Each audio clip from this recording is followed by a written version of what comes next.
Deontology is the study of duties. A duty is an obligation which must be done regardless of the consequences. Ethical duties are derived from ethical principles, and healthcare providers must have ethical duties.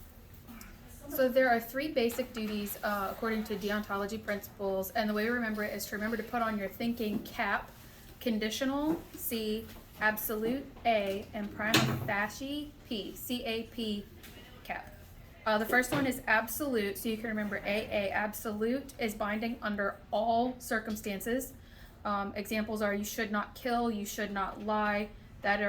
Those are binding under all circumstances. And you can also remember, because most of these absolutes are derived from religious principles.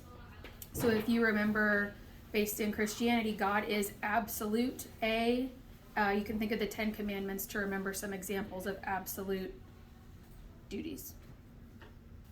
The second is prima facie, aka at first glance is what it means.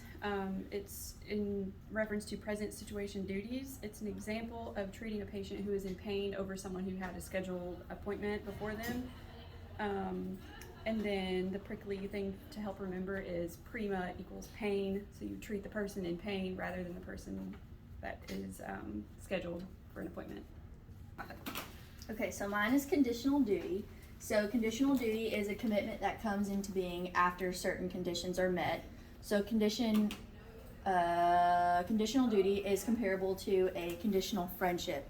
So how I remember this is I don't have to be friends with Natalie until she gives me a patient for the semester. So it's the same thing with conditional duty. You don't have to do your duty until somebody does something for you first. So that's how you remember it. Oh yeah, Okay, and mine here. is act versus rule deontology. So act is based on the personal moral values based on a certain situation or circumstance. So figure act is you're focusing on the individual act. Is it right or wrong for that individual act?